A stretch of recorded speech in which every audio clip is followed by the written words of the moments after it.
अनेक जोडपी लग्नानंतर अपत्यासाठी काही काळ नैसर्गिकरित्या प्रयत्न करतात, पण यश न आल्यास नेमकं कधी डॉक्टरांकडे वळावं याबाबत त्यांच्या मनात संभ्रम असतो.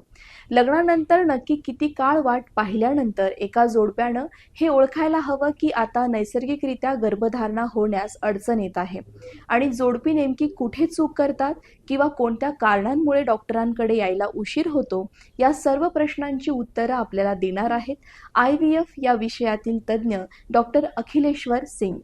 नमस्ते, मैं डॉक्टर अखिलेश्वर सिंह, एक fertility consultant and endoscopic surgeon हूँ विश्वराज हॉस्पिटल में। ये आपने बहुत ही अच्छा क्वेश्चन पूछा, जो प्रश्न है कि एक कपल को कब दिखाना चाहिए एक फर्टिलिटी कंसल्टेंट के पास। इसके इस आंसर को मैं 3 हिस्सों में देना चाहूँगा। पहला ये कि जब भी वो मैरिज होती है और वो एक बेबी के लिए ट्राई कर रहे हैं, कंसीव करने के लिए ट्राई कर रहे हैं, उसमें बिना कुछ जाने कोई प्रॉब्लम हो या ना हो, उनको हमेशा एक प्री कंसेप्शनल काउंसलिंग के लिए हमेशा ही एक फर्टिलिटी कंसल्टेंट या अपने पास के नियरेस्ट गायनेकोलॉजिस्ट के पास दिखाना चाहिए, समझने के लिए कि प्रेगनेंसी किस पीरियड में ज़्यादा पॉसिबल होती है, एक पीरियड के टाइम पे सेफ पीरियड कौन सा है, अनसेफ पीरियड कौन सा है, और भी चीज़ें समझने के लिए कि लेडी की फिजियोलॉजी कैसे चलती है, उनके में क्या एबनॉर्मल है, क्या नॉर्मल है, फूड हैबिट्स और फिजिकल एक्सरसाइजेस को लेके। दूसरा पॉइंट जो इसमें आता है कि एज रिलेटेड, जो आपने पूछा मुझसे, उसमें अगर एक जो सेफ अनसेफ पीरियड को अगर कपल जानता है और उस हिसाब से वो 1 साल से अगर ट्राई कर रहा है प्रेगनेंसी के लिए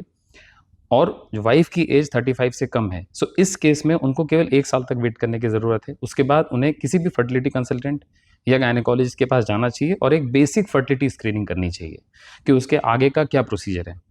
सेकंड, अगर इसी केस में अगर वाइफ की एज 35 से ज़्यादा है और उनको कोई भी प्रॉब्लम्स नहीं है और वो सेफ अनसेफ पीरियड का इस्तेमाल करते हुए प्रेगनेंसी के लिए ट्राई कर रहे हैं, और अगर वाइफ की एज जैसे मैंने बताया 35 के ऊपर है, तो यही पीरियड घट के 6 मंथ्स का हो जाता है वेटिंग पीरियड, तो उनको डेफिनेटली एक फर्टिलिटी कंसल्टेंट के पास जाना चाहिए और बेसिक स्क्रीनिंग टेस्ट करने चाहिए। और थर्ड पॉइंट मैं बोलना चाहूँगा, जहाँ पे कि हम अगर हस्बैंड या वाइफ में किसी को कोई प्रॉब्लम्स हैं, जैसे वाइफ को अगर पहले से डायग्नोज्ड है, फाइब्रॉइड्स हैं या पॉलिप है यूट्रस के अंदर, PCOS डायग्नोज्ड है, या पहले से कोई डिजीज है, डायबिटीज़ है, हाइपरटेंशन है, या उनको हैवी पीरियड्स हैं, या हस्बैंड को पहले से ही एज़ोस्पर्मिक हिस्ट्री जिसमें 0 स्पर्म्स हैं या बहुत ही कम स्पर्म्स हैं, या उनको कोई सर्जरीज हो चुकी है अनडिसेंडेड टेस्टिस की, हर्निया की, हाइड्रोसील की, या उनको कोई पहले से कोई प्रॉब्लम्स हैं, इस केस में हस्बैंड वाइफ को वो 1 ईयर और 35 से एज में ज़्यादा में 6 मंथ्स वेट करने की ज़रूरत नहीं है। इससे वो स्ट्रेट अवे जाके एक फर्टिलिटी कंसल्टेंट से सलाह ले सकते हैं और प्रेग्नेंट का सुख ले सकते हैं। Thank you.